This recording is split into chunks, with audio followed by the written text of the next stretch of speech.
The air was thick with anticipation in Attock, a small yet historically significant district in Punjab. For years, the land had been known for its natural beauty and quiet charm, far removed from the bustling cities of Lahore and Islamabad. But what nobody knew, what no one could have possibly imagined, was that deep beneath its surface, there lay a treasure that could change the future of not just Attock, but the entire region.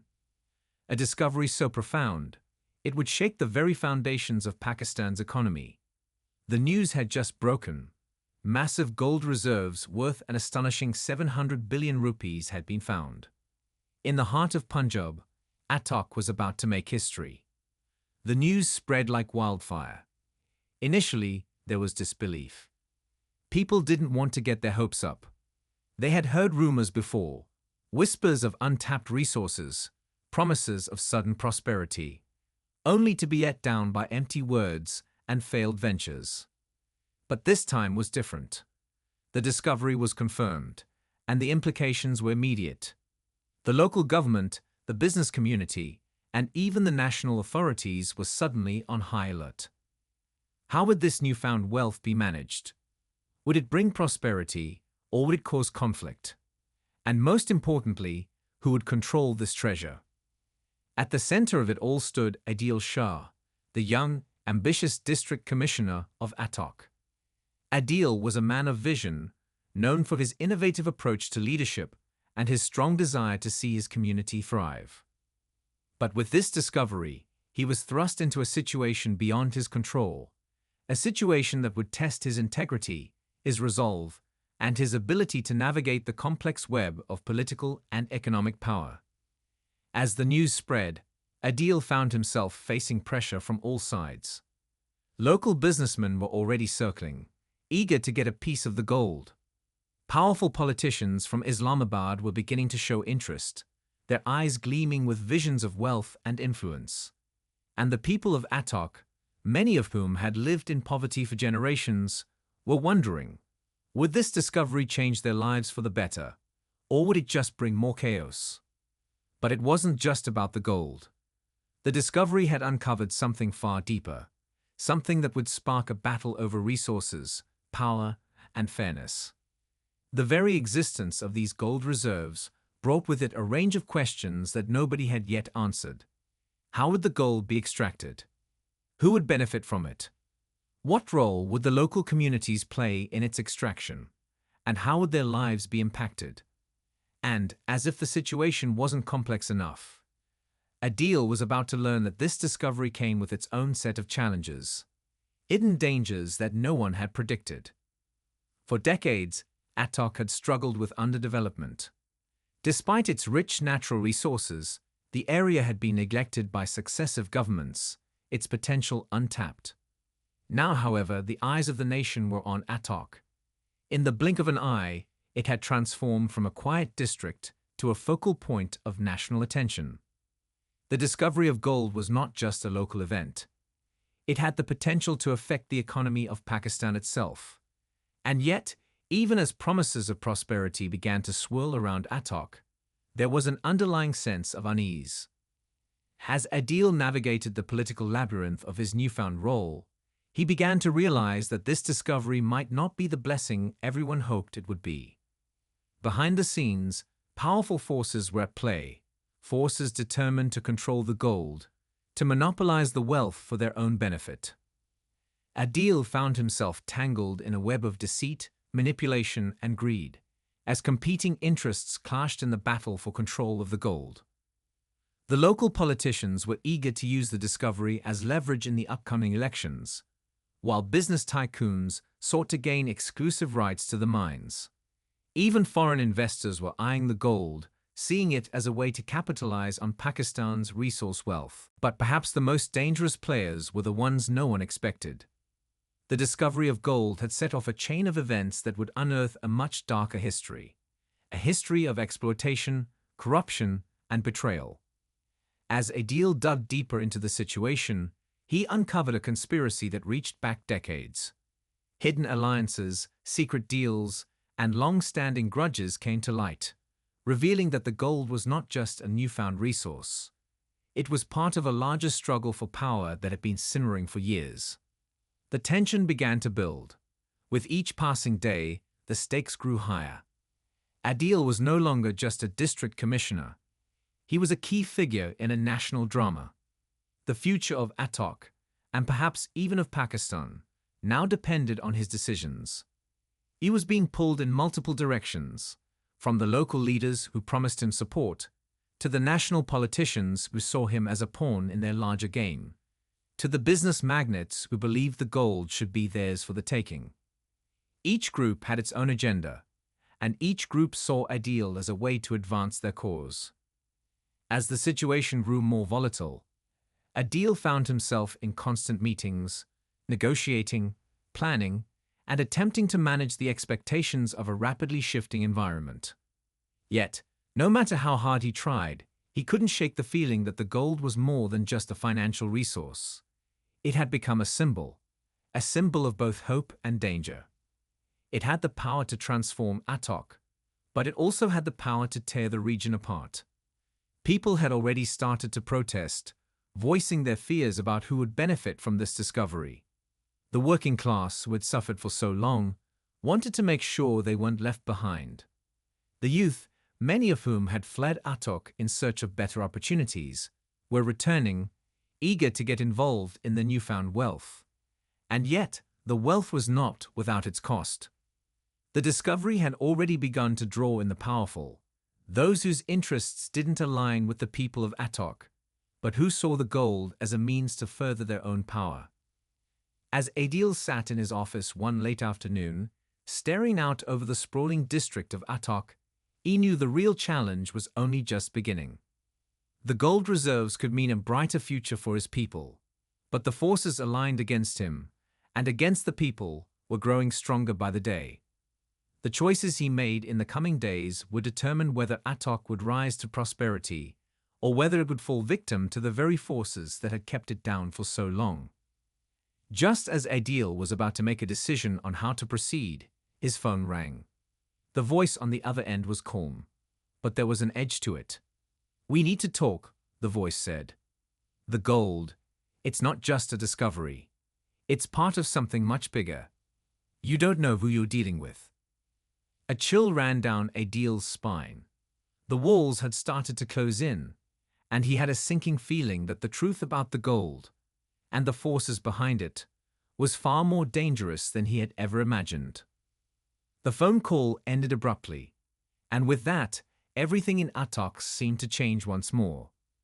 Adil stared at the phone in his hand, his mind racing. The voice on the other end had left him with more questions than answers. Who were these people?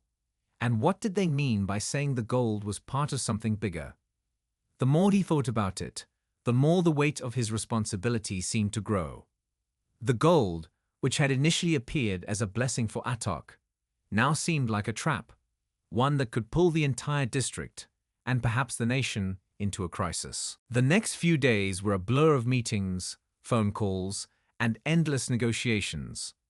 Adil spent hours trying to sift through the complex layers of the situation. He met with local business owners, politicians from Lahore, and members of the national government, each of them offering their own version of how the gold should be handled. The pressure was overwhelming, and everyone was talking about one thing: control. Who would control the gold? And more importantly, who would control Attock? While Adil tried to navigate the sea of promises and threats, the people of Attock began to stir. The news had spread across the district like wildfire, and the streets were filled with chatter, excitement, and fear. Local families who had spent generations in poverty were now wondering if this newfound wealth could change their lives. Some saw the gold as a chance for prosperity, a way out of the struggle that had defined their lives. But others, especially the older generation, were more cautious. They had seen the promise of riches before, only to have it slip through their fingers. History had taught them that the rich and powerful always found a way to take what they wanted, leaving the poor behind. Adil's conversations with the local residents were mixed. While some were eager for the change, others were skeptical. The biggest question on everyone's mind was who would benefit from the gold. Would it be the people of Attock, or would the rich, powerful elites seize it for themselves? Adil couldn't help but wonder how much control he truly had over the situation. The forces working behind the scenes were more powerful than he had anticipated. It wasn't just about Attock anymore. It was about the entire country. As Adil sifted through documents and reports about the discovery, he uncovered something troubling. It seemed that certain influential figures in the region had been aware of the gold reserves long before the official announcement. They had quietly purchased land in the area, long before the government began its investigations. This meant that some of the people who stood to benefit the most were the ones who had been secretly planning to profit from the gold. And that's when it hit him. The discovery of the gold wasn't just about natural resources. It was part of a larger game of power, corruption, and manipulation. There were forces at play that Adil had underestimated. One evening, as the sun set over the distant hills of Attock, Adil received another unexpected visitor. It was Kamran, a local businessman whose family had been in the region for generations. Kamran had long been a supporter of Adil's work, and they had built a strong working relationship. But tonight, there was an edge to Kamran's demeanor. As they sat across from each other, Adil could see the unease in his friend's eyes. "I need to tell you something," Kamran said, his voice low. "This gold discovery, it's not as simple as you think. There are people involved who won't hesitate to do whatever it takes to take control of this wealth. People from the highest levels of government, people who are already planning to strip the resources from Attock before the locals even have a chance to see a dime." Adil's heart sank. "Who are you talking about?" Kamran paused, looking over his shoulder as if to make sure they weren't being watched. "It's not just about the government. There are private interests involved too, big corporations from outside the country. They're already lining up to get their hands on the gold. If they have their way, the people of Attock won't see a penny." The implications of Kamran's words hit Adil like a punch to the stomach. The gold wasn't just a local issue. It had attracted international attention, and the stakes were higher than he had ever imagined. Adil had thought that by controlling the distribution and extraction of the gold, he could ensure that the people of Attock benefited. But now, he realized that wasn't going to be as easy as it seemed. Powerful forces, both foreign and domestic, were circling, each with their own interests in mind. Kamran's face grew grim as he continued. "There's something else you need to know, Adil. These people, they're not afraid of playing dirty. They'll do whatever it takes to get what they want, and if you stand in their way, they won't hesitate to destroy you." Adil was silent for a moment, the weight of Kamran's words sinking in. He had always believed in doing the right thing, even if it was difficult. But now, the situation seemed to be spiraling out of control. The gold, which had seemed like a way to lift Attock out of poverty, had now become a symbol of greed and corruption. Everyone wanted a piece of it, and no one seemed to care about the people who had lived on that land for generations. The more Adil thought about it, the more he realized that his role had become a delicate balancing act. He had to protect the people of Attock, but he also had to navigate the political and economic minefield that had been set before him. There were powerful players on both sides of the equation, and each of them was determined to get their way.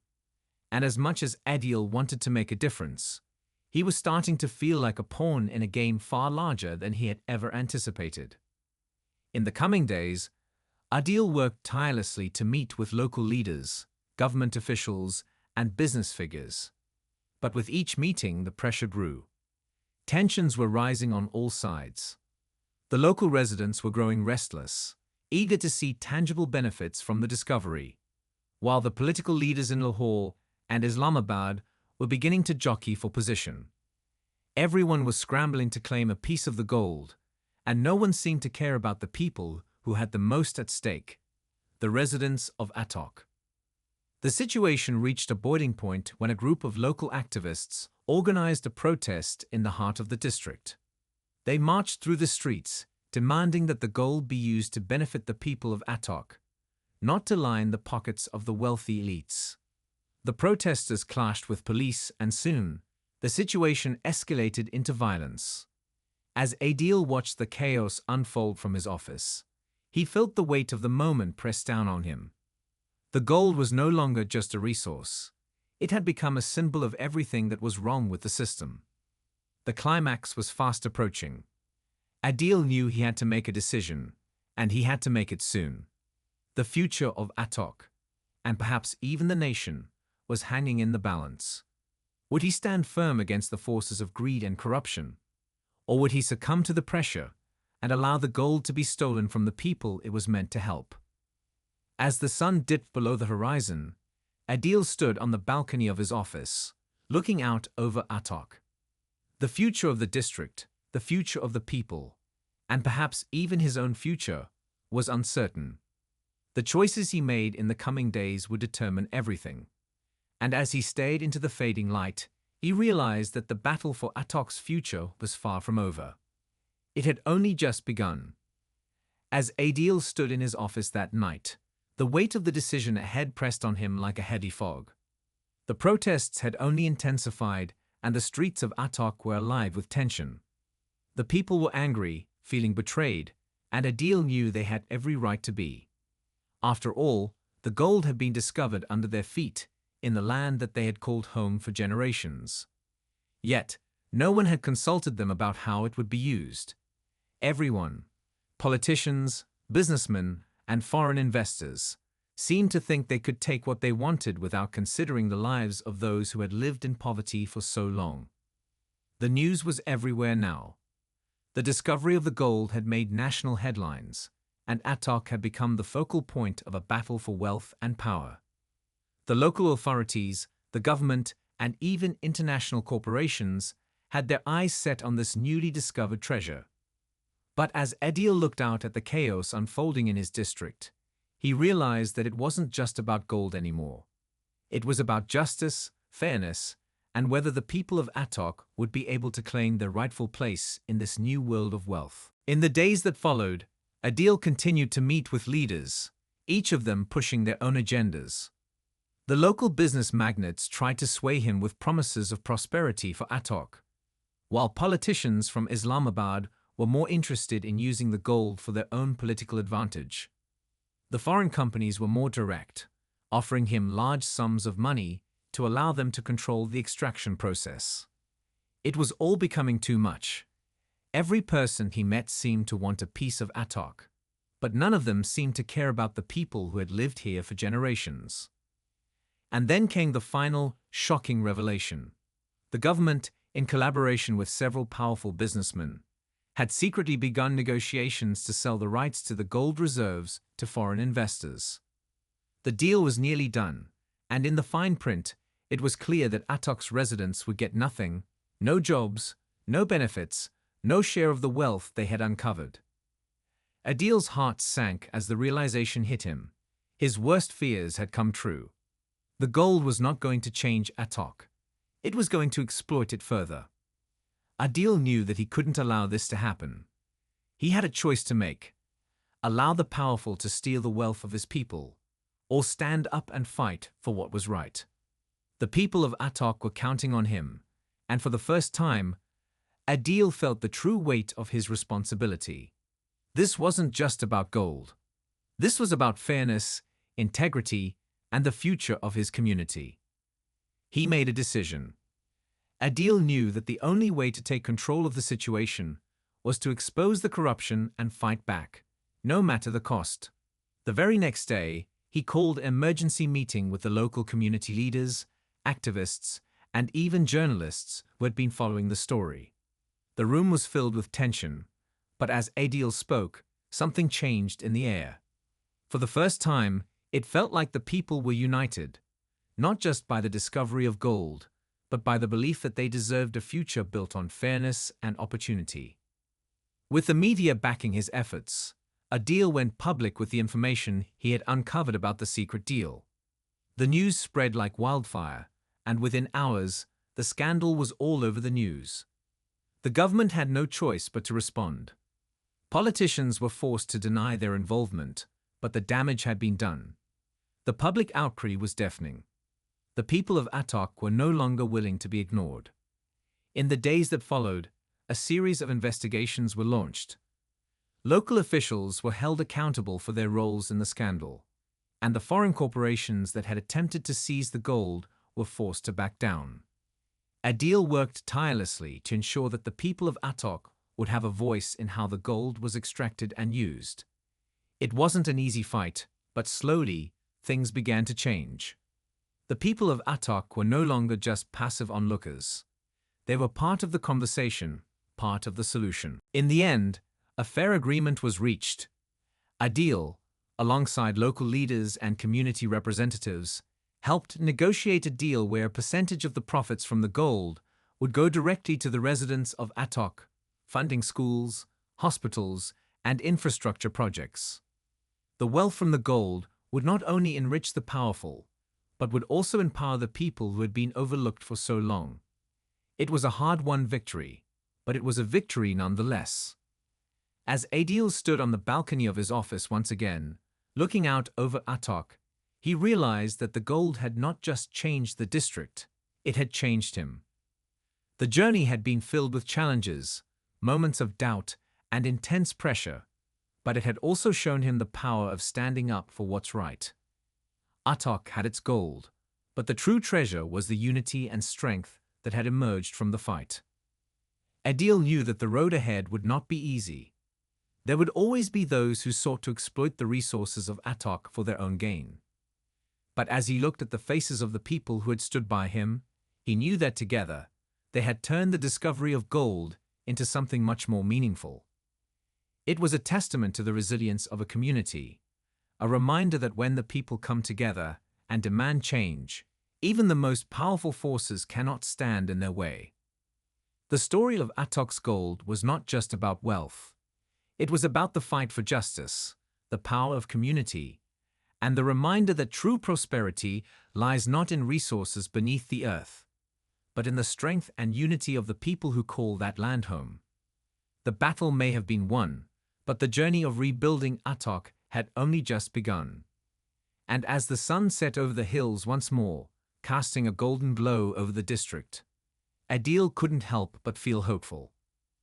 Attock had discovered its gold, but the real treasure was something much greater, the promise of a future that was fair, just, and filled with hope for all.